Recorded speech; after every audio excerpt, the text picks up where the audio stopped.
Buenos días. Hoy vamos a tratar de terminar sobre el tema que habíamos hablado la vez pasada, que tenía que ver fundamentalmente con, ¿se acuerdan, no? Transferencia, implicación y transversalidad. Creo que estuvimos hablando bastante sobre la transferencia, digamos, y ahora vamos a hablar un poco sobre implicación y transversalidad en el campo clínico, para después pasar un poco a las formas de modalidades de intervención en psicología clínica. En primer lugar, lo importante a rescatar en esta temática, digamos, es que tanto los dos conceptos, como les decía la vez pasada, habían surgido en la década de los fines de la década de los 50 y principios de los 60. Ambos conceptos a lo largo de la producción de ambos autores, el de transversalidad para Félix Guattari, digamos que de alguna manera después ese concepto quedó asociado también a la obra que hizo conjuntamente con Gilles Deleuze, y también el desarrollo que hizo René Louraux sobre el concepto de implicación, que lo fue elaborando a lo largo de más de 30 años, digamos. Dichos conceptos fueron variando, ¿de acuerdo? Pero en esencia marcan dos zonas absolutamente interesantes de la subjetividad humana y que nos interesan desde el punto de vista clínico. Quizás uno de los elementos fundamentales a rescatar sobre el concepto de implicación es el hecho de que es un concepto que deviene evidentemente de la sociología, ¿no? Y que también deviene de la producción psicopedagógica, ya que Louraux era un profesor que también estaba encargado de todas las partes como de la psicopedagogía y de la sociopedagogía. Digamos, de alguna manera ellos, el grupo conformado con Lapasade y Logrot en la década de los 60, digamos, estuvieron trabajando fundamentalmente y haciendo intervenciones de análisis institucional en instituciones educativas. Y lo principal que empezaron a rescatar era algo que, si bien Freud lo había mencionado, lo había enunciado a partir un poco de la problemática de la tópica que él desarrolla como el superyo, que es el heredero del complejo edípico, según la frase de Freud, y además es aquel que de alguna manera guarda relación con los ideales, valores morales, las leyes, etcétera, etcétera, que son incorporadas en los procesos de socialización, tanto primaria como secundaria. De alguna forma, eso quedó en el punto de vista clínico. Lo que le interesaba al psicoanálisis de aquella época y esencialmente a Freud eran los efectos que podían tener ese proceso de socialización, sobre todo en el armado de una construcción llamado ideal del yo, que de alguna manera azota al individuo en los sistemas de culpa, ¿no? Y que por tanto generan efectos de depresión, ¿no? Y también de cierta inhibición del deseo y de la pulsión sexual, ¿no? En este sentido, digamos, el superyo adquiere una constancia y una consistencia desde el punto de vista clínico poderosa. Sin embargo, no se avanzó mucho más allá en el psicoanálisis en relación a este aspecto del superyo, este aspecto del lazo social.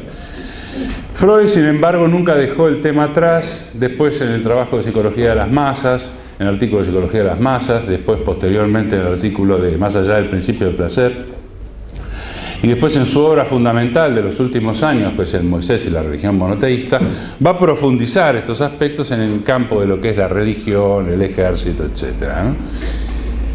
Bien, hasta ahí Freud. Sin embargo, lo que van a descubrir los institucionalistas, ¿no? Lo que se denominaría a posteriori como el movimiento institucionalista, o sea, los que surgieron y los que produjeron lo que se llama el famoso análisis institucional, el socioanálisis. Esto es Louraux, Lapasade y Logrot y varios más, digamos. Pero fundamentalmente estos tres son los que más han producido desde el punto de vista escritural, tienen una estrategia escritural determinada. Lo que sí vamos a observar en ellos es que ellos van a introducir este concepto, y fundamentalmente Louraux, este concepto de implicación en el entendido que es una relación. Ya no es un precepto, ya no es solamente el encuentro, digamos, de una perlaboración, de un proceso de reconstrucción y de introyección, ¿no?, que desarrolla un sujeto en cuanto a la incorporación y perlaboración simbólica, sino que es al revés, es una relación. O sea, ¿qué quiere decir? Que hay dos agentes involucrados. que no es un problema de que es uno solo que está involucrado con uno mismo. No es como yo veo a mi padre que representa la ley en el sentido fantástico y fantasmagórico, psicoanalítico, digamos, la imago paterna, digamos, sino que es otra cosa, es una relación. Fíjense que la definición es la relación que el sujeto mantiene de forma inconsciente con la institución. Esa es una de las primeras definiciones que introduce Luló. Esto es interesante porque lo que vamos a ver es un campo sociodinámico. O sea que lo que vamos a observar concretamente y desde el punto de vista clínico es que la persona, el sujeto sufriente, en relación a la noción de implicación, va a cambiar. O sea que está en proceso de cambio y de mutabilidad constante. Si bien puede mantener situaciones rígidas y tener ideas bastante rígidas y preconcebidas, digamos, esto no quita que el sujeto pueda tener, digamos, una relación con este campo institucional y que dicho campo institucional se mueve. O sea que lo primero que van a denunciar, digamos, este trabajo de socioanálisis es que las instituciones se mueven. Las instituciones son un efecto dinámico, ellos incluyen una tríada hegeliana entre lo que es el instituido, el instituyente y la institucionalización. Pero lo que tenemos que tener claro es que los procesos institucionales implican cambios y que los cambios son producidos por agentes sociales y conjuntos subjetivos inmersos en un campo institucional y que producen no solamente discursos instituidos en el sentido de aquella definición clásica que es lo que se debe de hacer. El instituido son las normas, las reglas, el conjunto de reglamentos, el conjunto de contratos. Es como el nivel de lo que sería el encuadre para lo clínico, ¿no? Es lo explicitado, es el discurso oficial. Mientras que el instituyente es una contrainstitución, es un efecto contrario de resistencia justamente subjetiva al campo de lo instituido. Es lo que provoca una innovación, es lo que provoca una novedad en ese terreno. Y eso es lo que hace que se mueva la estructura institucional, justamente. Es cuando uno dice, pero esta norma es vieja, esta norma fue para otra época, no nos puede seguir sometiendo una norma que es del año 1940, es lo que se dice en jurídico, ¿no? Digamos, y en este sentido, el instituyente es aquello que viene a modificar, a subvertir el orden preestablecido, diagramado por otra generación de sujetos dentro de un campo institucional. Esta relación entre instituido e instituyente provoca lo que se denomina un efecto práctico, que es el de la institucionalización. Y es en ese terreno que surge la implicación de los sujetos. Es cuando las personas dicen, vamos a hacer tal cosa, vamos a cambiar esto, vamos a desarrollar esta nueva tecnología, vamos a desarrollar esta nueva investigación, vamos a desarrollar este nuevo proyecto. ¿Se entiende? O sea, todo proceso que implica el aterrizaje de una idea sobre una realidad concreta, digamos, eso es lo que genera lo que se denomina un proceso de implicación. Por lo tanto, en el concepto de implicación, lo que nosotros vamos a ver es una relación. Todo lo contrario a lo que es el concepto de transferencia. Porque el concepto de transferencia marca lo que el sujeto transfiere sobre otro, sobre la imagen de otro. ¿Se entiende? Mientras que la transferencia es un proceso unívoco, la implicación es un proceso biunívoco, o sea, tiene dos puntas. ¿Me explico esto? Esto es algo muy similar al concepto que había desarrollado fundamentalmente Pichon-Rivière en la clínica pichoniana. Él dice que el vínculo es una relación de a dos, pero en realidad hay más de dos personas, porque hay un campo de referencia, de codificación en la comunicación que establece la presencia de terceros, tanto en el sentido de imagos, ¿no?, transferenciales, como así de personas reales y de terceros reales y concretos que accionan sobre un vínculo. Por eso decía que toda clínica es situacionista en relación a un vínculo. Fíjense en la diferencia que hay. Una cosa es cómo se trabaja desde el psicoanálisis clásico, no quiere decir que los psicoanalistas hoy hagan eso, ¿no? Pero es cómo se trabajaba antes, en el sentido de que el terapeuta, el analista, era como una zona, una pantalla en donde se dibujaban cosas, ¿no? Y cómo es pensado 20, 30 años después, ¿no?, de la muerte de Freud, digamos, o 20 años después, digamos a partir de los 50 y los 60, cómo es pensado por los psicólogos o psicoanalistas de aquella época, como Pichon-Rivière, que de pronto ya va a fundamentalmente enclavar que la situación clínica psicoterapéutica tiene que ser en relación a una estructura de vínculo, porque el sujeto produce un vínculo y quiera o no quiera el analista, a pesar de su abstinencia, también provoca un vínculo. ¿Se entiende esto? ¿Cuál era el elemento paradojal que construía el psicoanálisis?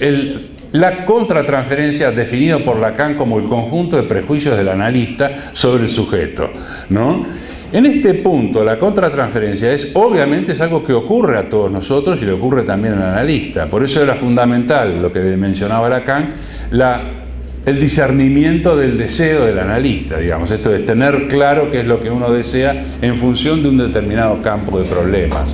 Y en este punto, fíjense en que la relación establecida entre la intersubjetividad que el psicoanálisis estaba manejando en aquella época, en la década del 30 y del 40, era transferencia, proyección, identificación proyectiva, contratransferencia. ¿Se entiende esto? Pregunta allí. No entendí bien lo de unívoco y unívoco, porque como que los dos estarían estableciendo una relación, tanto con la institución como con el psicólogo, ¿puede ser? Sí, tú lo estás pensando bien, digamos. Tú decís, hay dos personas y hay por tanto una cosa que es biunívoca, etcétera, etcétera. Pero sin embargo, era pensado en épocas anteriores, desde el imaginario del psicoanálisis, ¿no?, por decirlo así, era pensado como que el problema era el sujeto y el analista era opaco, digamos, no tenía ningún tema, no sé si me explico. Y como además estaba reforzado por la regla de la abstinencia del analista, era que este funcionaba más como una pantalla, entonces todo lo de sí no incluía. ¿De acuerdo? Esto es cierto porque esto es lo que se practica actualmente. Vos inhibís todos tus deseos, das pocas indicaciones, etcétera, etcétera, eso lo vamos a ver la que viene. Pero lo que sí haces, digamos, concretamente, es que tu presencia igual produce cosas. Y es a eso a que se van a remitir los psicoanalistas posteriores y que de alguna manera van a trabajar sobre este campo de la intersubjetividad, inaugurado fundamentalmente desde las teorías de Pichon, de Franz Alexander en Estados Unidos, inclusive de Jacques Lacan, ¿no?, cuando trabaja fundamentalmente, revisita el complejo edípico y lo establece como una función intersubjetiva de la formación del sujeto. No sé si soy claro en esto. Entonces, ¿qué ocurre? En un principio, en la década del 20, del 10, era como que el analista no existía, digamos, era solo una pura pantalla en donde el otro proyectaba y transferenciaba cosas. Pero posteriormente, en la década de los 40 y de los 50, a través de la revolución de los dispositivos psicoterapéuticos, van a percibir que la presencia igual marca determinadas pautas. Si bien el psicoanálisis toma a la presencia del analista como un resto diurno, o sea, como si fuera un resto, igual el saludo, las formas de intervenir, el tono de la voz, las cosas que dice el analista, porque el analista de vez en cuando habla, digamos, se implica inevitablemente en una relación vinculante. Y esto es lo interesante, lo que aparece como el concepto de implicación. Pero además, no solamente el concepto de implicación va a dar cuenta de un sistema de movimiento, que es distinto, digamos, sino que es importante tener en cuenta una serie de parámetros que arma el sistema de la implicación. El sistema de la implicación, hay varios parámetros, pero voy a mencionar solamente 3 a los efectos de introducir este concepto en esta clase, digamos. Uno es la implicación simbólica, que es la implicación más dura de poder analizar, porque lo que les interesa a estas personas y a todos nosotros, a los psicólogos, es la potencialidad y la capacidad de discernimiento y de analizabilidad de las situaciones, porque si no hay pienso y no hay reflexión sobre la situación, poco vamos a poder transformarla. ¿Se entiende esto?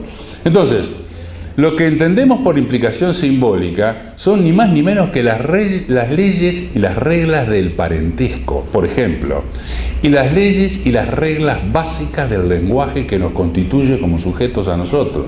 ¿Se entiende esto? O sea, el idioma español y el sistema de reglas de parentesco que nos habita. Esto es difícil analizarlo. Es difícil analizarlo porque en realidad es como vernos a nosotros mismos que nos constituye.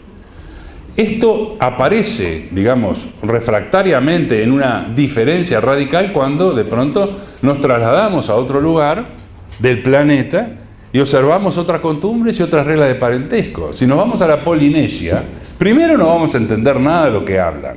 Y segundo, no vamos a entender un poco cómo son las reglas de parentesco entre ellos. Cuando nosotros consideramos lo que es un padre y una madre, si bien podemos tener esos significantes claros para nosotros, el funcionamiento del sistema de reglas para los polinesios es distinto que el nuestro.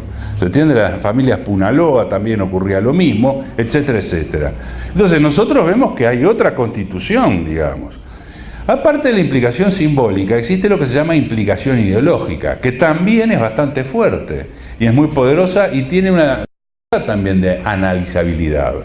Por ejemplo, la implicación simbólica son todos nuestros sistemas de creencias, eso de los que hablaba Freud. Por ejemplo, la religión cristiana, la católica o la hebrea, digamos, o la musulmana. Son todas las adscripciones religiosas, ideológicas, o sea, yo qué sé, ser marxista, ser comunista, ser anarquista, etcétera, socialista. Son toda una serie de situaciones de definición que el sujeto tiene y que las toma como a priorísticamente válidas. Son constituyentes. Y estas constituciones se producen por dos niveles. Uno por niveles transgenealógicos, o sea, son transmitidos por la transgenealogía familiar, y otros son adquiridos después en una socialización secundaria. Ante el fracaso, de pronto, de la modelización del esquema simbólico, ¿cuántas veces hemos visto supercatólicos que después se transformaron en superrevolucionarios comunistas, digamos, de la década del 40, del 20? No sé si me explico, ¿no? Entonces, lo que nosotros sí vamos a observar es que todo acto de creencia que nosotros absorbemos y nos afiliamos al mismo, como por ejemplo, yo quiero ser psicoanalista, es un acto de creencia, ¿no? Tan válido como decir, yo quiero ser un psicólogo, yo quiero ser un ingeniero. Son sistemas a los cuales uno adscribe por disciplina, por gusto y por deseo, digamos, ¿no? Y por placer, porque evidentemente hay algo del orden del placer, que de principio de placer, que se juega en esta adscripción. Uno puede rastrear estas adscripciones en donde se encuentran dentro de la genealogía familiar. Entonces puede decir, no, porque mi padre era psicólogo, no, porque mi padre era filósofo, mi abuelo era no sé qué, ¿no? ¿Se entiende? O sea que podemos ir rastreando ciertos niveles de acepción cultural o ciertas situaciones que nos envolvieron y nos implicaron de determinada manera y cuya resultante fue decir, yo quiero venir y devenir en ser psicólogo. Ejemplo, ¿no? Este asunto de lo vocacional de cada uno está íntimamente ligado a esta implicación, inscripción ideológica, que por un lado está sostenida transferencialmente en algunas imágenes que nos habilitaron para la misma, un buen profesor, un familiar con determinadas características, etcétera. No sé si me explico, ¿no? O un grupo de gente en el cual se hace una transferencia de lo que se denomina lateral. Entonces, tú en la universidad descubriste determinadas cosas, o en el liceo descubriste determinadas cosas, y en el bachillerato te reafirmaste en determinados gustos, y te reuniste con determinados amigos y amigas, y dijiste, che, nos vamos a inscribir a tal lado, vamos a hacer tal cosa, ¿no? O de pronto te empezaste a percatar que necesitabas de esta disciplina, o necesitabas de esto que lo consumías porque te servía de alguna manera, ¿no? Y porque estaba jugando el vector del deseo. Esto se relaciona entonces posteriormente en lo que se denominaría la implicación sintagmática, que es la implicación grupal. Porque las cosas, nuestras ideas, no surgen del éter, no surgen de la computadora exclusivamente. Es más, cuando entramos a navegar en la computadora, se nos juega cierto nivel de deseo en la búsqueda, digamos, ¿no? De hacia dónde vamos, qué ventanas abrimos, qué palabras ponemos en el Google, digamos, para poder entrar a ver diccionarios, etcétera, etcétera, bibliografía. O sea, hay cosas que nos llaman la atención. Y esa guía se produce siempre con otro conjunto de relaciones, o sea, con relaciones reales o cibernéticas hoy, ¿no? Podríamos hablar de una realidad virtual establecida como un conjunto de potencia subjetiva que implica, obviamente, una implicación, valga la redundancia, sintagmática y grupal. Cuando nosotros definimos situaciones, las definimos en grupo, porque experienciamos, vivimos determinadas situaciones, y esa transferencia lateral va a producir sistemas de creencia específicamente singulares a nivel grupal. Y esto es lo que va a producir la desembocadura en una acción concreta que tiene que ver con un efecto de colocarse, y lo que decía Guattari era muy interesante, colocarse en una micropolítica. ¿Qué quiere decir una micropolítica? Quiere decir que cuando yo hago un cálculo de probabilidades y digo, me voy a inscribir en tal curso, tal otro, esto y esto, estoy haciendo una elección política micro en función de probabilidades, de cálculos personales, de energía, de sinergia, de gustos, etc. ¿Se entiende esto? Cuando nosotros estamos pensando en qué nos vamos a inscribir en el próximo semestre, estamos trabajando con nuestra implicación. ¿Queda claro este concepto? Entonces, ¿qué ocurre? Gran parte de las situaciones problemáticas que nos habitan no son solamente edipianas, por decirlas así, sino que también son del orden de la implicación, son del orden del movimiento que produce la implicación, que tú lo produces también en tus propios actos, en tus propias elecciones.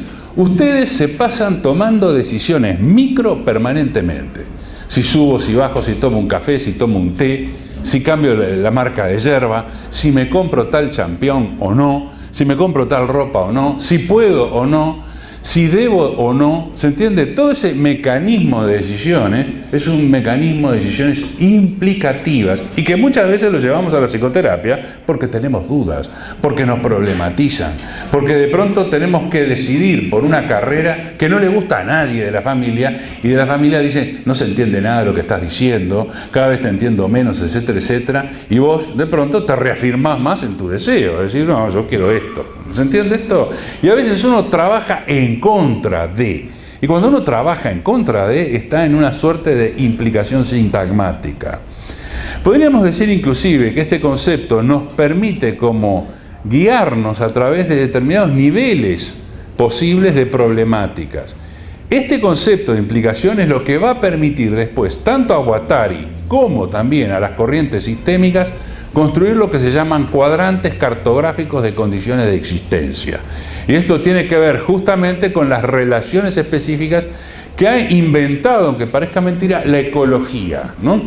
La ecología es una interciencia, una interdisciplina en donde funciona sistémicamente remarcando encuadramientos con diferentes objetos disímiles entre sí, que sin embargo guardan una relación de conexión y de contacto. Lo que hay que descubrir cuáles son las pautas de conexión en el sistema. Y esto es importante porque esto habla de las redes implicativas, no sé si se entiende. Con lo cual, por ejemplo, voy a poner un ejemplo muy banal. Hay un documental que se llama Shark Water. Lo digo en inglés porque es así, se llama Agua de tiburones, ¿no? Entonces, por ejemplo, ustedes saben que nosotros, el planeta está en una condición amarilla en torno a su producción de oxígeno. Primer punto, lo que más produce oxígeno en el planeta no son los bosques, sino que son las algas en los mares. La mayor cantidad de producción de oxígeno la producen las algas de los mares. Esto es lo que afirma ese documental, patrocinado por la UNESCO, etcétera, etcétera, etcétera, ¿no? Ahora bien, la producción de consumo, la producción de oxígeno, está directamente ligada al tiburón. Y ustedes dirán, no, el tiburón nada bajo el agua, yo qué sé. ¿Qué tiene que ver el tiburón con el alga? Porque además el tiburón no se alimenta de algas. Bueno, el problema es el siguiente. El tiburón es el principal depredador del océano, ¿no? Pero en los últimos 200 años ha aparecido un principal depredador que le ha sacado el lugar, digamos, al tiburón. ¿Quién es ese depredador? Nosotros. Nosotros somos, como dicen en The Matrix, la película, you are a virus over the planet, ¿no? Eres un virus arriba del planeta, ¿no? Dice, bueno, entonces, esta cuestión hace que nosotros estamos eliminando sistemáticamente al tiburón. Pero el problema no es que eliminemos al tiburón, sino que eliminamos todo lo que hay. Comemos todo lo que hay sobre el océano. Lo único que nos hemos puesto un poco sentimentales y cuidadosos fue con las ballenas y con los delfines, a pesar que los delfines también los masacran, ¿no? Pero a veces, como caen en las redes, las ballenas no, digo, pero sí los delfines son, viste, pasto, ¿de acuerdo? O sea que en el atún ese que comprás, de pronto hay un pedazo de delfín, ¿no? Pero el asunto es el siguiente. Bien, ¿qué ocurre? Ocurre que hay determinados peces o conjuntos de peces que sí consumen algas. Y justamente la regulación de la población de peces, de esos que sí consumen algas, está ligado directamente a la acción del tiburón. Y si nosotros eliminamos el tiburón, hacemos crecer otra especie, y esa otra especie come las algas, entonces disminuye las algas, por tanto disminuye el oxígeno en el planeta. ¿Se entiende la ecuación? ¿Cuál es la pauta de conexión? Es una cadena alimentaria, para explicarlo de esta manera, ¿no? Pero la cadena alimentaria genera efectos en la producción de determinados gases para el planeta que son vitales para el propio planeta. No sé si me explico. Entonces, de eso se trata en clínica a veces.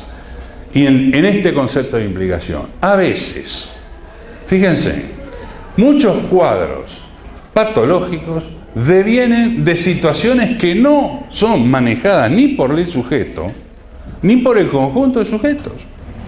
Ejemplo, cuando se produce la crisis en el 2001, 2002, en este país, la banca entró en una crisis brutal. Y esto hace relativamente hace poco. 3.000 empleados quedaron afuera, porque 3 bancos desaparecieron del mapa. ¿Se entiende esto? Bueno, eso que es un evento institucional, social, provoca y provocó suicidios, ¿no? Provocó depresiones, psicosis, estado de pánico, etcétera, etcétera, etcétera. Y un conjunto infinito de sintomatologías, porque a cada uno le pega de manera diferente, ¿no? Y esto es algo del orden de lo implicativo. Esto es algo que tiene que ver con la implicación, no tiene que ver con la transferencia del sujeto. Tiene que ver con la constitución del sujeto por donde hace síntoma en función de una situación que es socialmente preestablecida y que no tiene ningún manejo en este punto.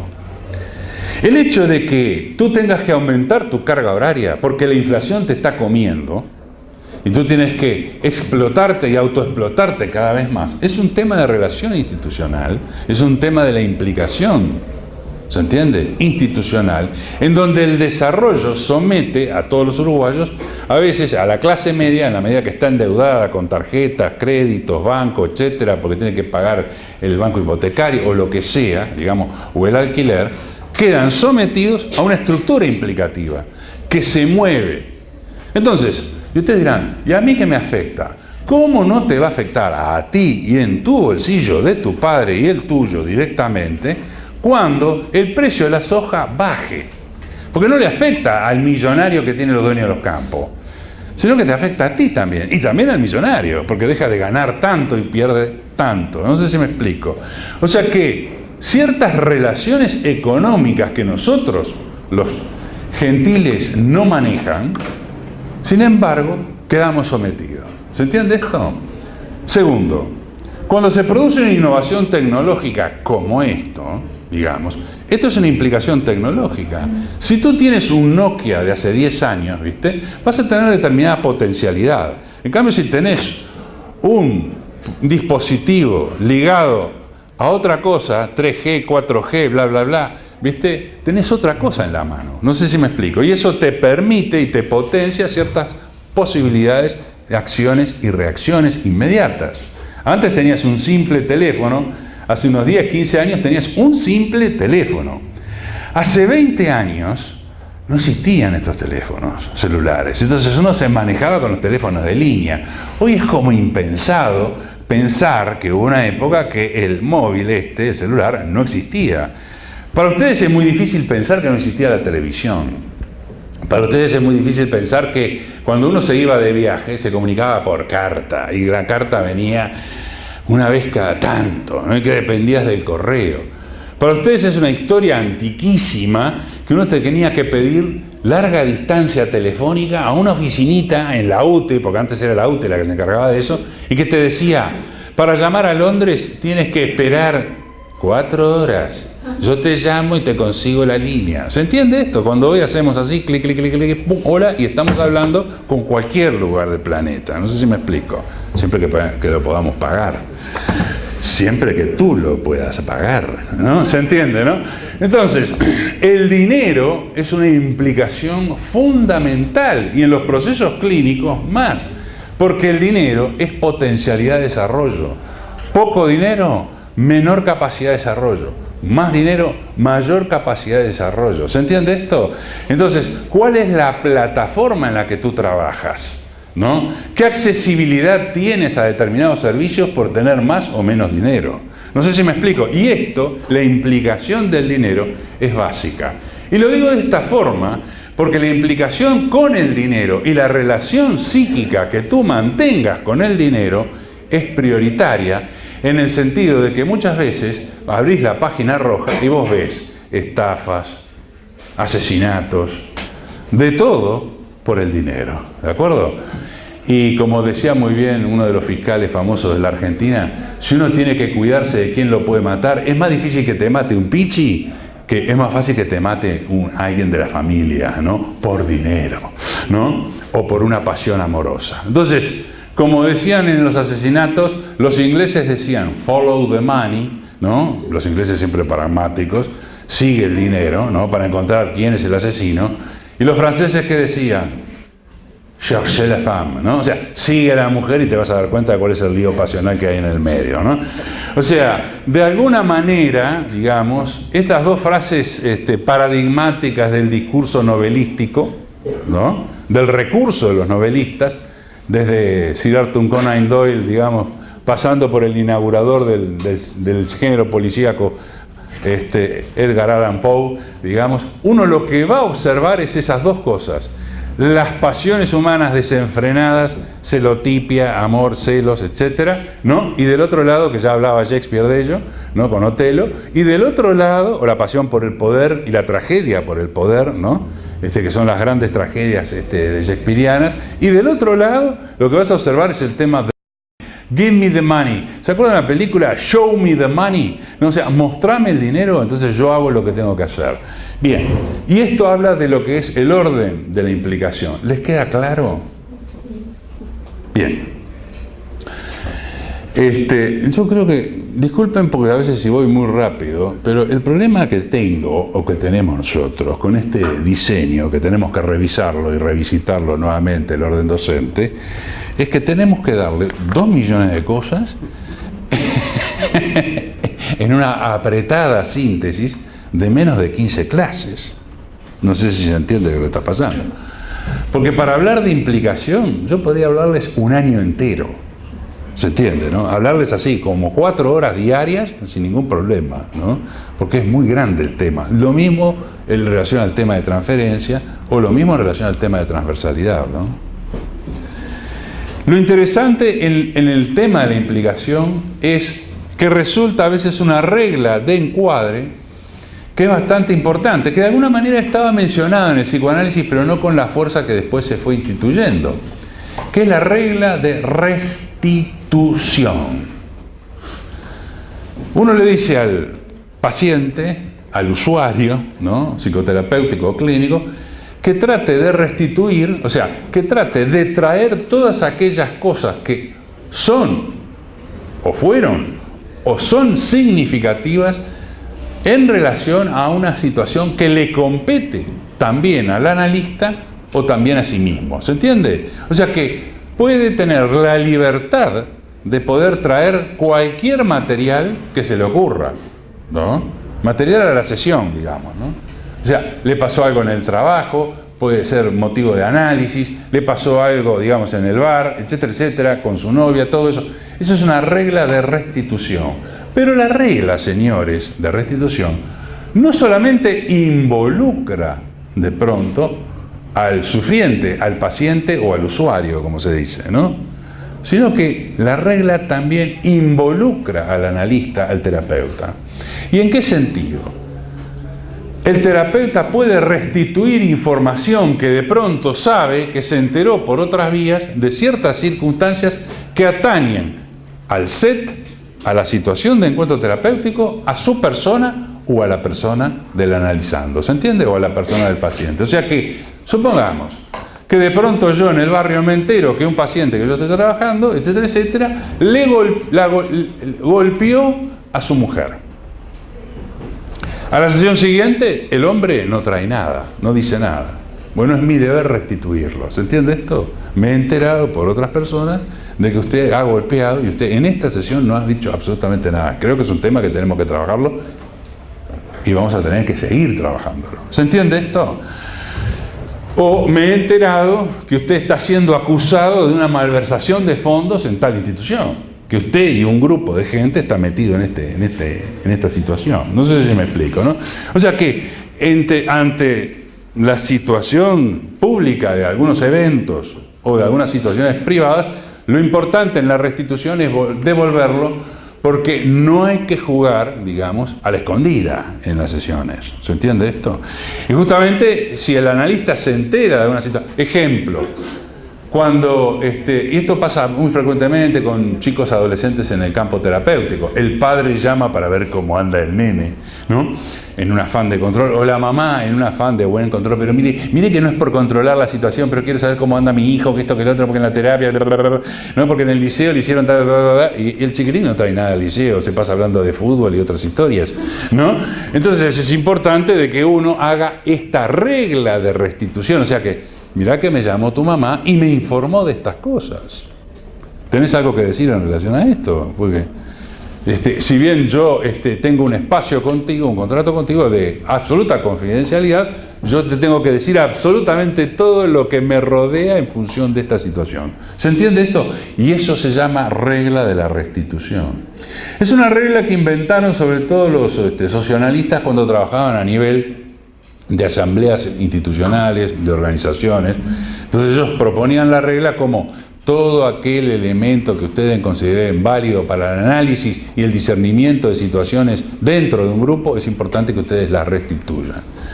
Ejemplo, en psicoterapia de grupos ni que hablar. La regla de restitución es fundamental, ¿no? Si salieron y tomaron algo, se empedaron, se drogaron, tuvieron sexo y después vuelven y dicen, caso omiso, tienen que restituir las cosas que hacen afuera.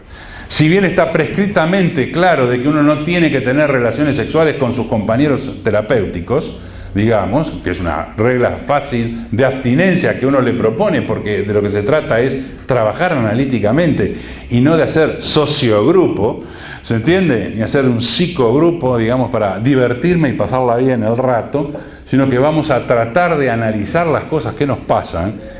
Nosotros tenemos que trabajar con la regla de restitución en este punto, ¿no? Entonces, es de vital importancia este nivel. Y esto lo tenía muy claro Pillon Rivière, sobre todo cuando decía que el saboteador, que el portavoz es el chismoso del grupo, porque es el que restituye las situaciones en el afuera sobre el set psicoterapéutico. En definitiva, en este sentido, entonces, el concepto de implicación se nos presenta como una herramienta fundamental y que nosotros tenemos que tener claro cuáles podrían ser los elementos que nos permiten analizar las situaciones de implicación. Bueno, para esto hay toda una formación que tiene que ver con todo lo que son los sistemas transgenealógicos y los sistemas de análisis institucional que, por obvias razones, no se las puedo explicitar de la misma manera que no les puedo explicitar cómo se trabaja la transferencia en transferencia, digamos, ¿no? El otro concepto que quería más o menos, tengo una media hora porque después quiero pasar a los modos de intervención clínica y cerrar con esto todo un capítulo para después entrar a la que viene, que son las herramientas básicas, ¿no? Sobre el trabajo clínico, específicamente para después entrar todo el mes de mayo a hacer todo lo que es psicoterapia y vamos a invitar a algunos colegas a que vengan a hablar de diferentes enfoques psicoterapéuticos para que ustedes puedan tener, digamos, una noción de las diferencias, de ciertas diferencias y ciertas semejanzas y apreciaciones que hay sobre el mismo, ¿no? La transversalidad es una noción que de alguna manera es una invención, pero es una invención referida a un elemento que lo visualizó clínicamente Félix Guattari. Yo les había comentado, digamos, que la transversalidad tiene que ver esencialmente con la producción de un campo de subjetividad. Quiere decir que la transversalidad tiene que ver con algo del orden de la potencialidad comunicativa, novedosa y de agenciamiento del poder. Esto es muy importante en clínica, porque lo que empowerment, lo que llaman empoderamiento los sociólogos norteamericanos, tiene mucho que ver con el concepto de transversalidad. El concepto de transversalidad no solamente es empoderamiento, ¿no? O sea, ustedes cuando terminen y tengan el título de psicólogo, digamos, se empoderan desde otro lugar. Ustedes consiguen un trabajo como psicólogos, se van empoderando y van generando un efecto de, digamos, de potenciación. Entonces la transversalidad, en primer lugar, es un efecto de potencia, ¿sí? Segundo, es un efecto que habla de una novedad en un terreno, o sea, siempre tiene esta condición, es novedosa. Este efecto novedoso genera situaciones de resistencia, de aceptación y de rechazo. Y esto clínicamente se observa muy claramente con, por ejemplo, las psicosis agudas, ¿no? O sea, cuando de pronto alguien se descompensa, o cuando el nene que consideramos que es bárbaro anda drogado, viste mal, y todas las materias, se fue a todas las materias. De pronto, es como no me di cuenta, ¿no? Entonces, ahí hay un elemento de transversalización. La transversalización no quiere decir necesariamente algo propositivo, algo que evaluemos como positivamente, sino que habla del orden de un acontecimiento. El concepto de transversalidad después queda ligado en la obra de Guattari al concepto de acontecimiento, concepto que viene trabajado por Deleuze en relación a la obra de Spinoza. Entonces, esta noción de transversalidad él la va a visibilizar, en la psicoterapia institucional. Cuando él vivía en Laborde, dirigida por Jean Houry, en una comunidad terapéutica, ¿no?, para pacientes crónicos y psicóticos, y él observaba que cuando los dejaban cierta libertad a los pacientes, ellos armaban grupos y creaban situaciones. Pero no es que crearan situaciones paradojales, espantosas, nada por el estilo. Producían cosas. Y producían cosas desde efectos de mercancía, ¿no?, hasta efectos de teatro, happenings, etcétera, ¿no?, o deportes. Entonces, lo que él va a observar es que el fenómeno, dice, allí hay una transversalización. Quiere decir que no obedece ni a la rigidez de lo vertical, pero tampoco a la pseudodemocracia del horizontal, sino que es algo que atraviesa, es algo que genera un efecto de atravesamiento en toda la institución. Y en este sentido va a discriminar entonces, en una primera etapa, aquello que son grupos sujetos y grupos objetos. Los grupos sujetos son los portadores de máxima transversalidad y están ligados fundamentalmente a las teorías de la vanguardia, ¿no? O sea, las teorías de la vanguardia.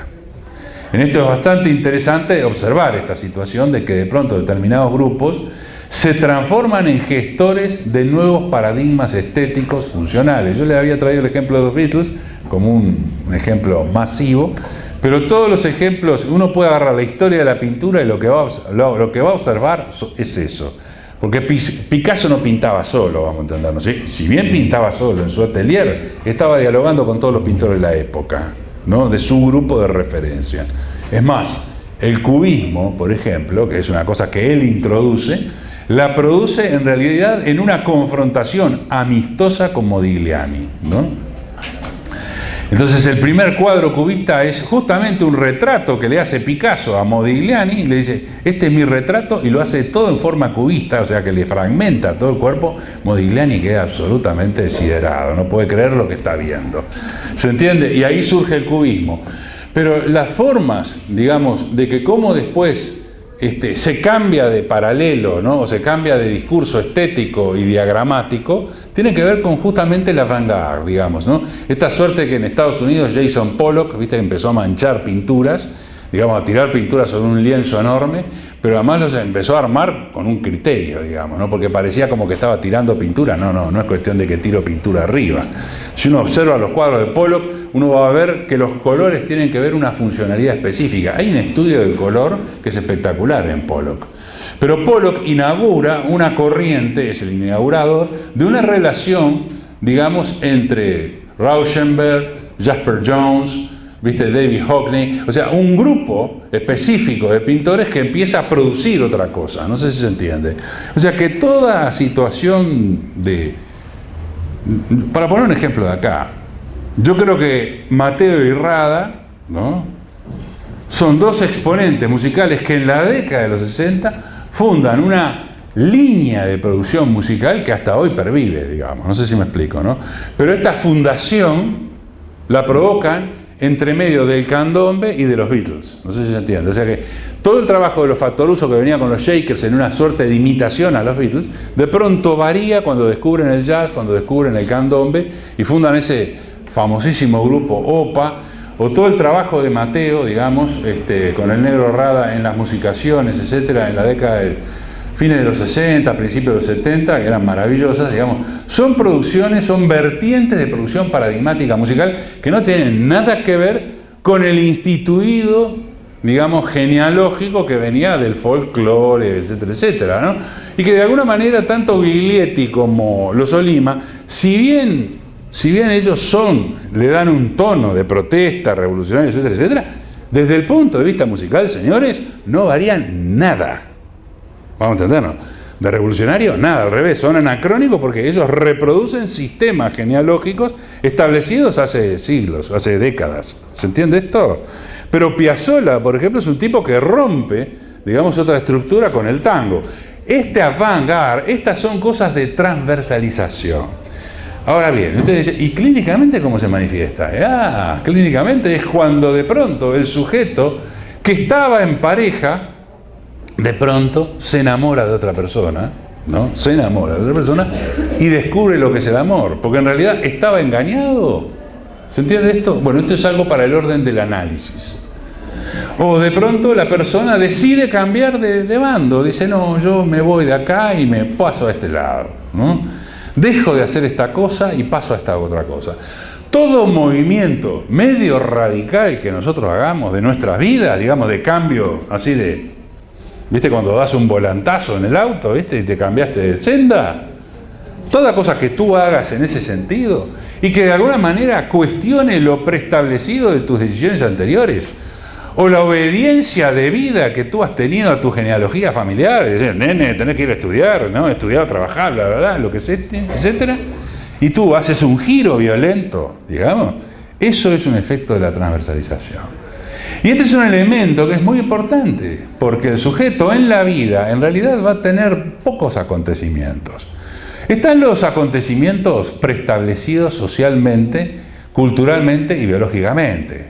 Ejemplo, casate, hijos, ¿no? Después el síndrome de nido vacío, después crisis en los 40. La crisis de los 40, señores, es porque tus hijos son adolescentes y te rompen la cabeza mal. Y además porque vos biológicamente entras en declive, ¿viste? Te das cuenta que antes podías hacer 100 pushes, ¿viste? Y ahora haces 40 y estás muerto, no sé si se entiende, ¿no? O porque ya el lomo no te da, o porque tu virilidad ya no funciona como antes. ¿Se entiende, no? O sea, y lo mismo pasa para las mujeres, ¿no? O sea, que de pronto pasa algo biológicamente, ¿viste? Entonces entras en crisis, ¿no? Pero esas son las preestablecidas. Que tus viejos se van a morir, obvio se van a morir, ¿no? O sea, antes que vos, obviamente, ¿no?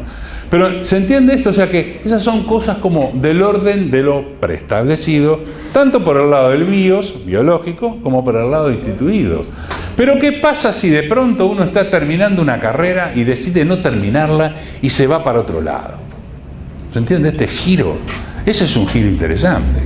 ¿Qué pasa cuando de pronto, viste, te casaste con la noviecita que todo el mundo te decía, si es divina, y de pronto te convenciste que es un aburrimiento? Estás 5 años casado y tenés ganas de matarte, ¿entendés? Entonces de pronto agarrás y decís, no, me cayó otra chiquilina, o de pronto viste otra cosa. ahí haces algo diferente. No sé si me explico, ¿no? ¿O qué pasa con aquellos que de pronto tenían una cierta duda de su bisexualidad, digamos, y que de pronto le estaban gustando los muchachos, y de pronto descubre que en realidad se calienta más pensando en esto otro que en aquello otro, ¿se entiende? Y de pronto descubre que, bueno, su condición de gay, no sé si me explico, o su condición de lesbian. Entonces, ahí hay acontecimientos importantes que estaban de pronto subsumidos, pero que de pronto en el efecto del encuentro con otros, y volvemos al tema del situacionismo y del encuentro, de la implicación con otros, de los modelos paradigmáticos que nos pueden legitimar nuestra acción, porque antes, recuerden, ¿no?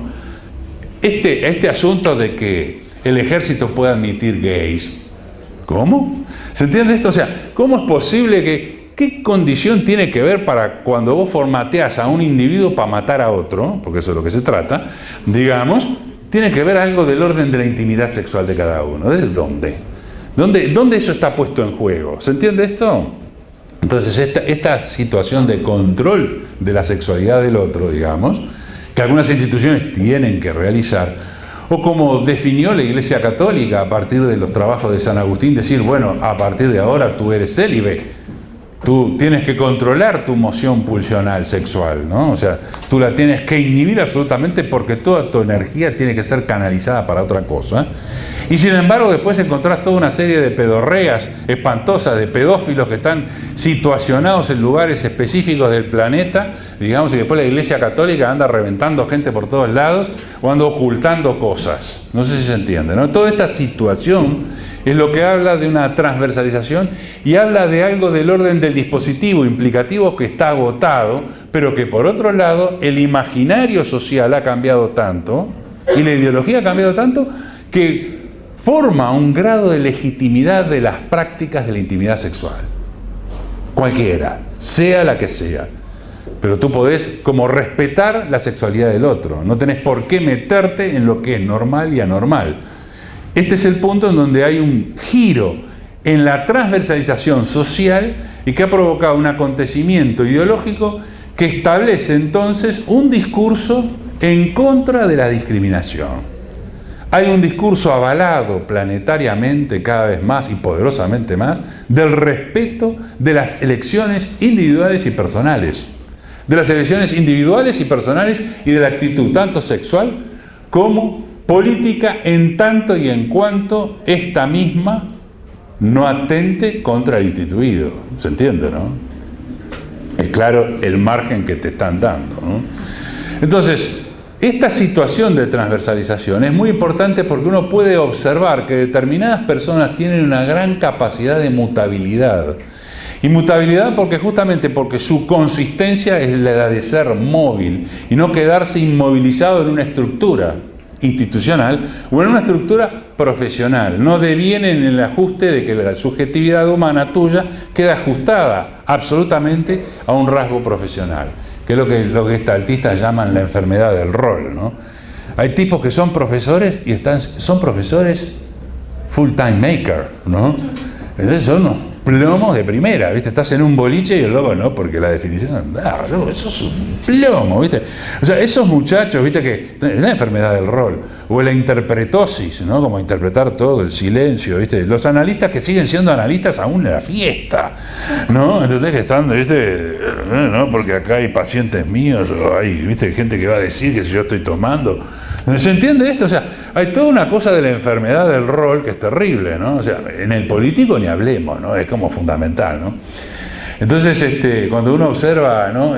Sobre todo en determinados diagramas políticos, ¿no? Como en el norteamericano es una risa, y el inglés y el europeo también, ¿viste? Porque vos no podés andar de putas por ahí porque, ¿viste? Quedás mal, ¿no? Etcétera. En cambio acá hay como, ¿viste? Una mirada así, ¿no? Hacemos todos así, ¿viste? No hay problema, ¿viste? Que el muchacho se salió de vaina, ¿viste? Bueno, no hay problema, ¿no? Entonces, en general, lo que nosotros vamos a observar, entonces, con este concepto de transversalización, es que, inclusive, Félix Guattari va a hablar de un gradiente de transversalización, ¿no? O sea que hay grupos que son hipercerrados, tipo sectarios, ¿no? Hay universos que son absolutamente rígidos, ¿no? Que no permiten que te salgas de ninguna esfera. No sé si me explico, ¿no? Hay un vademecum de cómo tenés que tratarte. Sí, pregunta ahí. ¿Eso de gradiente tiene algo que ver con polos, no sé, me suena como polos ideales, que en realidad es un gradiente siempre? Sí. Nunca es total. Nunca es total, exacto, pero es un gradiente. El concepto de transversalidad se mide en un gradiente de comunicabilidad y de expansión, ¿no? O sea que, ejemplo, si vos tenés un grupo o un equipo que se revoluciona a sí mismo y que no reproduce y repite, digamos, estamos hablando de un equipo de alto nivel de transversalización, de crecimiento y desarrollo. Si vos ves un equipo de trabajo que siempre hace lo mismo, como mecánicamente, vos decís baja relación de transversalización. Ejemplo, si vos estás en una fábrica y la fábrica tiene que producir chorizo, digamos, la cosa se hace así y hasta luego de la noche. O sea que toda la subjetividad ahí está enajenada y ahí no hay transversalización. Entonces, lo que vos vas a observar a veces es en clínica determinadas personas que están tan atravesadas y tan capturadas por la estructura institucional, diría Humberto Eco, ¿no? Están tan automatizadas en su sistema de abducción hipercodificado que solamente piensan de una sola manera. Y sufren justamente por pensar de una sola manera.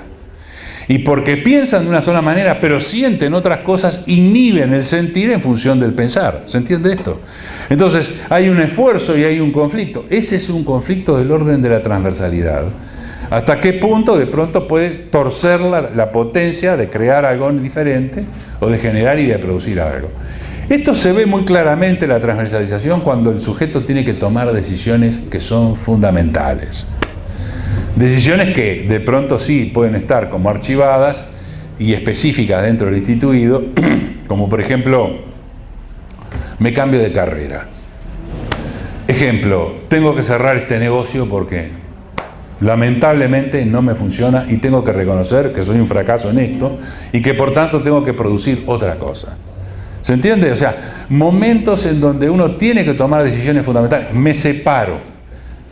Vamos a tener un hijo. ¿Se entiende? O sea, hay decisiones que uno toma, de pronto las toma muy en jolgorio, ¿no? Vamos a tener una hija, ¿no? Entonces se divierte, todo bien, ¿no? Pero el tema es que independientemente que la decisión sea muy divertida, hay que tomarla. No sé si me explico, ¿no? Hay que hacerla.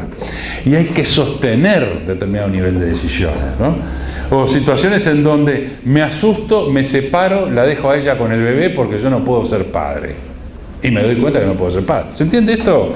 O sea, este tipo de situaciones son reveladores. Son sistemas de analizadores, diría Luro, que revelan la situación de transversalización. ¿Queda claro más o menos el concepto? Bien. En los modos... Ya tengo una media hora, bien. Los modos de la intervención clínica.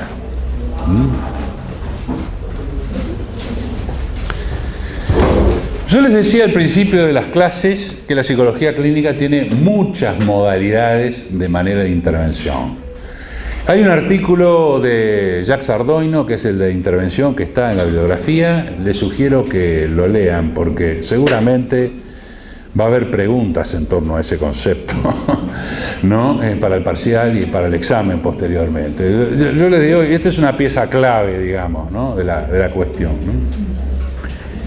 Intervenere, viste, viene del latín, o sea, hay toda una genealogía que establece Ardoino en relación a la intervención, pero la intervención es cuando uno es demandado para realizar algo, ¿no?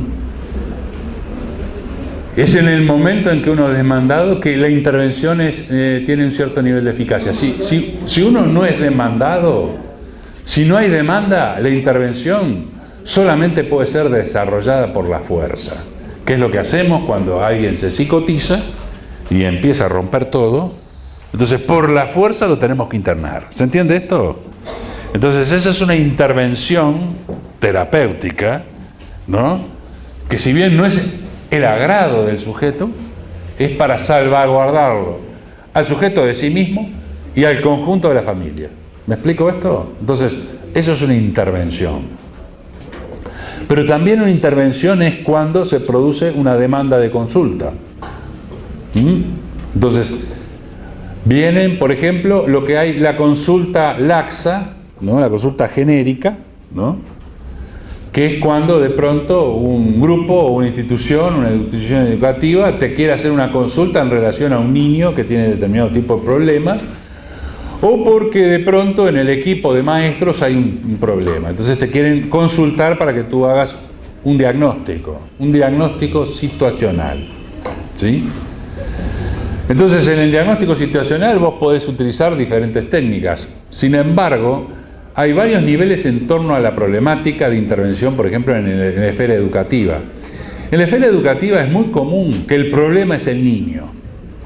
Lo fácil, ¿no? Es decir, el niño es el problema.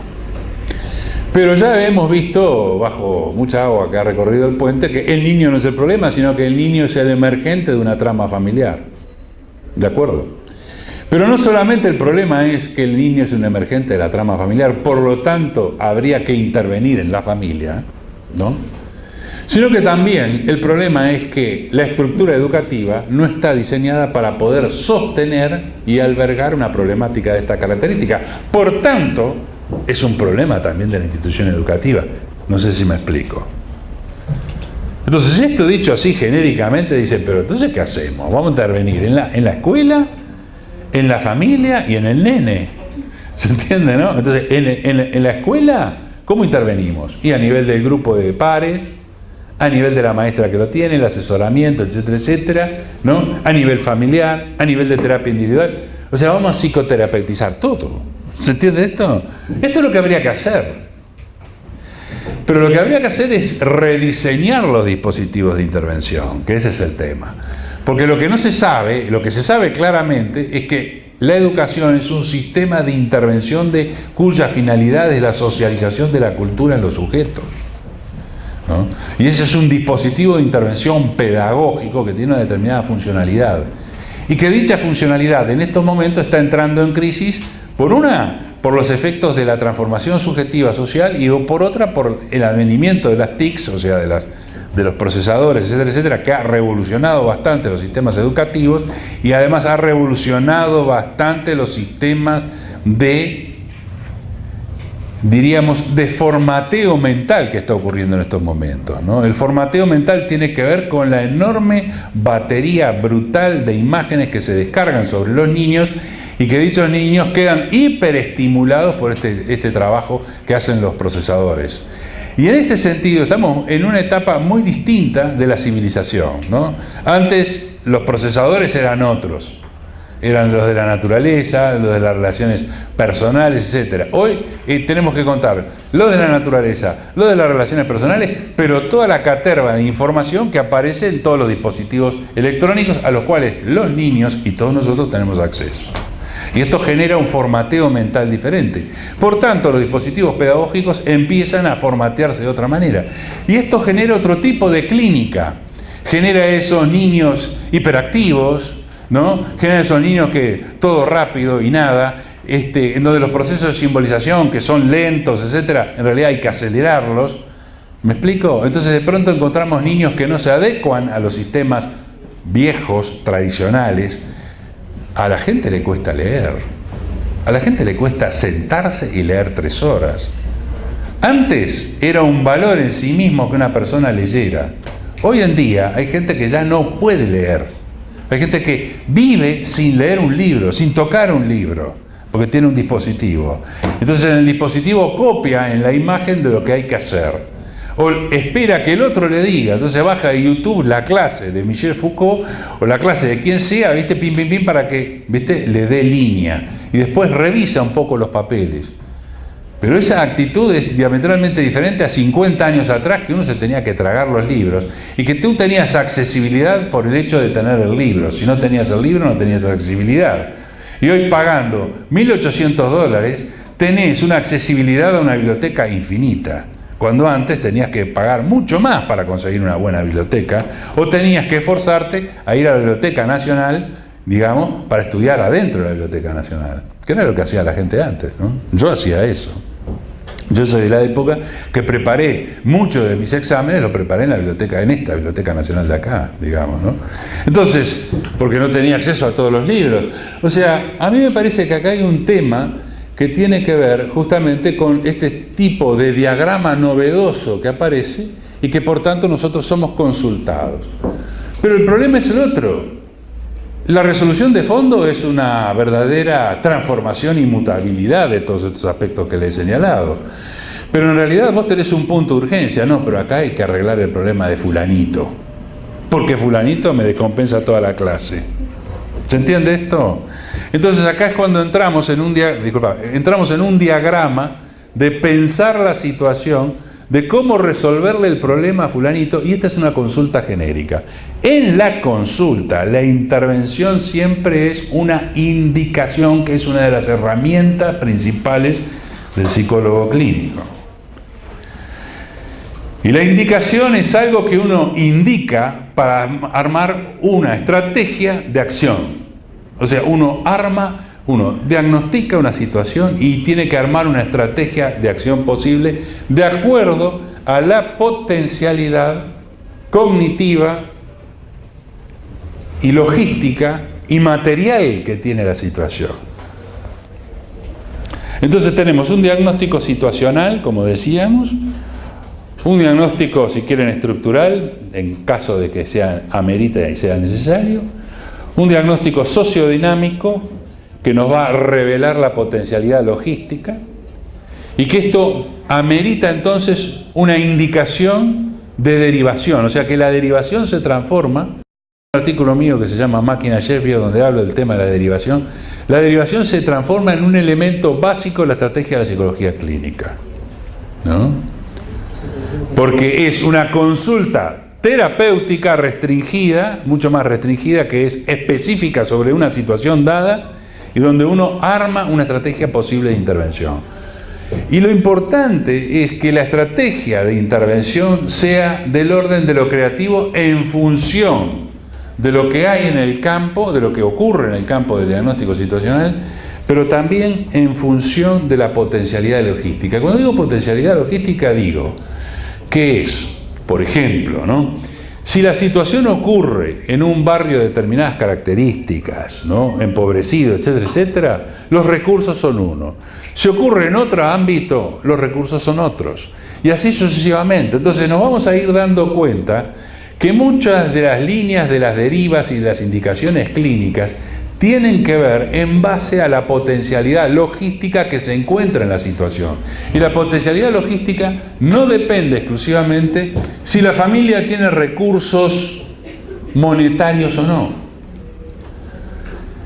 Pasa por si tiene recursos y un deseo cultural de resolver la situación, que es distinto. Y porque uno ha observado situaciones en donde cuando no hay un deseo de resolver la situación, porque lo que hay es un acostumbramiento, es lo que denominaba Pichon Rivière, una adaptación pasiva a la realidad. Cuando ocurre eso, vos tenés un compromiso muy terrible desde el punto de vista logístico. O sea, realmente estás comprometido a que la cosa no funcione realmente. ¿Qué es lo que sucede en esencia cuando se plantean los planes del MIDES para trabajar sobre el programa Uruguay Trabaja, etcétera, etcétera, y los rendimientos de los planes andan en el orden del 10 al 18%? O sea que de una población de 100, vos tendrás el resultado posible de que un 18% de los 100 algo va a ocurrir, algo le va a servir, pero el resto no. ¿Se entiende esto? Porque hay algo que tiene que ver con el orden de la mutabilidad y el deseo de cambiar o el deseo de salir adelante o de superar la situación.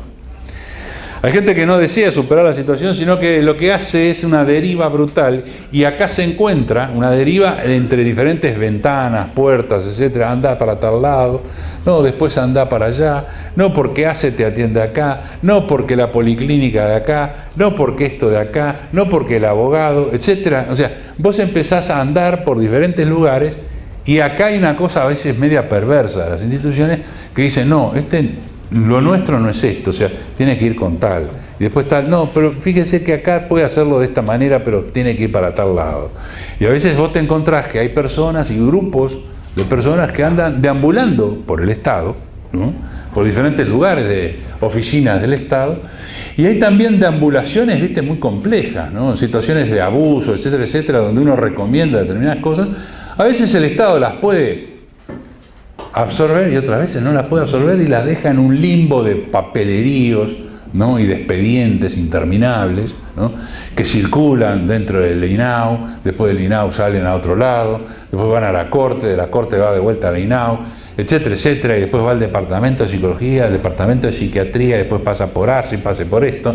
¿Se entiende? Entonces, hay toda una deriva, digamos, interesante, que de alguna manera también es resistencial por parte de las instituciones para resolver el asunto. Y en este sentido, digamos, si bien hay un efecto de potenciación que resuelve asuntos, porque también los resuelve el Estado, digamos, hay otras cosas que no las va a resolver, o sea, que las maneja de esa manera. Entonces, el psicólogo clínico a veces es consultado desde instituciones hospitalarias, desde instituciones educativas, formativas, etcétera, represivas, etcétera, en donde uno está trabajando constantemente dando ese tipo de indicaciones. Esto es lo que hace a lo que es, digamos, el tipo de consulta terapéutica con un diagrama de derivación, estrategia posible de abordaje, ¿no?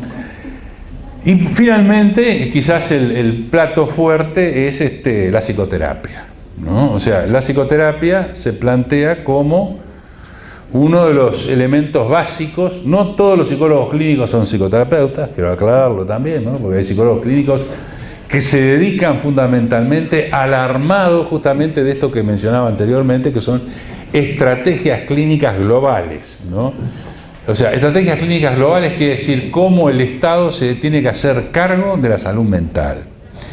Fíjense que en este país, yo les decía, ¿no? Le tardó 20 años en armar el plan y el establecimiento de la ley de salud mental, que es bastante buena realmente. O sea, que tendrá cosas, tendrá falencias, tiene una concepción determinada de su enfoque, digamos, pero de alguna manera se tardó 20 años porque se tenían que reunir las condiciones para poder producirla, porque no era una cuestión de que la bajaras de un libro o que la bajaras de un programa de computación de lo que han hecho los españoles o los rusos o los cubanos o los norteamericanos en algún lugar del planeta, sino que es una cuestión de cómo vos vas instrumentando de acuerdo a tu propia potencialidad y de acuerdo a tu sistema reglamentario. Entonces, ahí hay psicólogos clínicos que se dedican al aspecto sanitarista, epidemiológico, necesario para el desarrollo de estas estrategias de intervención. Y después, cuando se marcan, lo que legaliza la intervención de la ley, digamos, marca los 3 planos de intervención, las 3 modalidades de intervención, en el modo 1, 2 y 3, digamos, el modo 1 es de prevención, digamos, de sistemas de prevención, con un sistema que se diagrama psicoterapéuticamente en diversos niveles y que tiene determinadas cosas. Yo la vez que viene se las voy a pasar un poco algunos slides, digamos, de esto. La vez que viene no, en mayo. Pues la vez que viene tengo que hablar de otra cosa y después va a venir unas colegas, van a venir visitas y después vamos a cerrar con el tema de la salud mental, ¿no? De la ley. Lo interesante en esto es que los psicólogos clínicos, hay psicólogos clínicos que asesoran hospitalariamente, estatalmente, en direcciones estratégicas. Y la psicoterapia se presenta quizás como el campo más fuertemente desarrollado y también el más problemático. Porque la aplicación psicoterapéutica, como yo les decía hace ya bastante tiempo atrás, digamos, deviene desde el siglo XIX. Y fundamentalmente la psicoterapia aparece, digamos, como reglamentada e institucionalizada, digamos, recién poderosamente y legalmente empieza a aparecer poderosamente en la década de los 50, desde el punto de vista jurídico. Antes era una práctica asociada a la medicina, antes era una práctica asociada a la psiquiatría, ¿se entiende? Era una práctica que era difícil de reglamentarla, ¿no? Sin embargo, de a poco se ha ido a reglamentarlo a nivel planetario. Lo que sí es una práctica de facto que se origina poderosamente en el siglo XIX, ¿no? En los fines del siglo XIX, y adquiere su príncipe de dispositivos cumbre, digamos, ahí a principios del siglo XX, ¿no? Con los norteamericanos, con Freud, con Janet, con Breuer, etcétera, digamos, se van agenciando, y el primer tipo de dispositivo básico es el dispositivo individual, o sea, lo que se llama psicoterapia individual. Y se denomina psicoterapia a un proceso de mutación y de transformación en torno a una demanda de un sufriente que se realiza en torno a un operador, en este caso un psicoterapeuta, que manejando metodología psicológica y métodos psicológicos intenta producir un cambio en la subjetividad sufriente de la persona. Esta es más o menos una definición genérica y clásica, en donde a través con métodos psicológicos, y justamente los métodos psicológicos era de lo que hemos venido hablando, de la relación que se establece entre el sujeto, digamos, entre el sufriente y el analista o el terapeuta, que permite de esta manera armar un sistema de trabajo en donde se incluye al propio terapeuta, pero que, por supuesto, que este terapeuta tiene un tipo de entrenamiento para poder ejercer una metodología de trabajo con el sufriente. Y esto era un poco el esquema.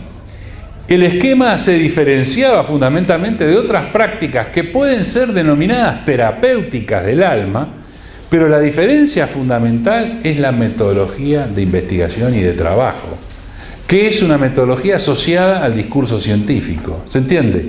Y que no está asociada a los sistemas de creencias religiosos, digamos, que también los sistemas de creencias religiosos han formateado diversas formas de intervenir sobre el alma o diversos dispositivos para intervenir sobre el cuerpo y el alma y producir cierta situación de transformación. Esto lo vemos en el catolicismo, en el cristianismo antiguo, en los judíos, lo observamos en los chamanes, etcétera, etcétera. La diferencia es que todo eso tiene un cúmulo de creencias y tiene una metodología amparada en sus funciones de creencia y en la existencia de una cosmogonía que te aporta una suerte de sanación mental y del alma. ¿De acuerdo? Esa es la gran diferencia. En cambio, la nuestra, digamos, es una psicoterapia del orden de la psicoterapia es del orden de lo científico en la medida que propone metodologías, que es la que hemos venido desarrollando a través de lo que hemos trabajado en las últimas clases. Dicha metodología somete a los propios intervinientes psicólogos a sistemas rigurosos de supervisión y de desarrollo de dicha supervisión de trabajo. O sea que no es una cuestión de que yo pongo el consultorio y espero que vengan, ¿no? Y me quedo sentado y no hago más nada que escuchar a otro, ¿no? Sino que tengo que hacer todo un trabajo conmigo mismo, no solamente en mi propio análisis personal o terapia personal, sino que además tengo que hacer un trabajo para con otros en una suerte de comunidad científica en donde expreso mis preocupaciones, o sea, tengo que establecer un nivel de supervisión, de visibilidad de mi trabajo en relación con otros. Y esto establece una forma metodológica muy particular que es el control y la supervisión constante del desarrollo de trabajo, digamos, y por otro lado también la articulación con otras disciplinas que son necesarias en caso de situaciones de casos muy complejos, ¿no? Y esta articulación obliga a que todo psicoterapeuta esté trabajando constantemente con otros equipos de gente que tienen que ver, que sean psicólogos ya sean porque hacen intervenciones familiares o porque hacen intervenciones de pareja o porque hacen intervenciones comunitarias o asistentes sociales o psiquiatras que también tienen que ver con el proceso de desarrollo de las complejidades de trabajo, ¿no? Entonces, aquí la intervención psicoterapéutica se plantea directamente como el princeps de una de las suertes de mayor cantidad de trabajo que genera, digamos, en nuestra profesión. Y no solamente como forma de oficio profesional, sino que también hay toda una modalidad de cómo investigar, hay todo lo que se llaman los parámetros de investigación práctica, de eficiencia empírica de la psicoterapia, digamos, y toda una serie de instrumentos que se han desarrollado para desarrollar justamente estas investigaciones, la viabilidad y factibilidad de las propias y de las mismas. Lo que sí es cierto es que la psicoterapia, cuando adquiere en la década de los 40 y los 50, digamos, un estatuto jurídico poderoso, es porque realmente se ha comprobado que el desarrollo de la psicoterapia disminuye el uso hospitalario. Y no solamente por una relación de costos, sino que genera un saneamiento a nivel de las poblaciones y de las comunidades. Y sobre todo cuando se iniciaron las investigaciones de trabajo de las psicoterapias comunitarias que empezaron a surgir en la década del 40, digamos, en los 40, con Prillon Rivière en el ejemplo clásico del Hospicio de las Mercedes, digamos, y también con Tosquelies en Francia, en Saint-Alban, digamos, que fue una experiencia emblemática, las experiencias de David Rappaport en Estados Unidos, Todas ese tipo de experiencias estableciendo como la comunidad terapéutica y lo que da origen a la psicoterapia institucional. En este punto, lo que vamos a observar que el diagrama de la salud mental queda absolutamente modificado a partir de la expansión de los dispositivos de intervención psicoterapéuticos, que en un principio se iniciaron con el dispositivo individual y que después fueron desplazándose y armándose diferentes dispositivos, y que por tanto al armar diferentes dispositivos arma también diferentes teorías de apreciación del fenómeno clínico. Porque al abrir un dispositivo grupal o al abrir un dispositivo familiar, uno tiene visibilidades de la complejidad clínica desde otro ángulo. Y esto también revolucionó todas las teorías que devenían atadas a los dispositivos individuales. Y este es un poco lo que vamos a hablar de cuáles son las herramientas con las cuales cuenta el psicoterapeuta para trabajar in situ, que son esas que aparecen ahí mencionadas como señalamiento, esclarecimiento, confrontación, interpretación, construcción e indicación. Señores, nos vemos en la que viene. ¿Alguna duda? Hasta luego.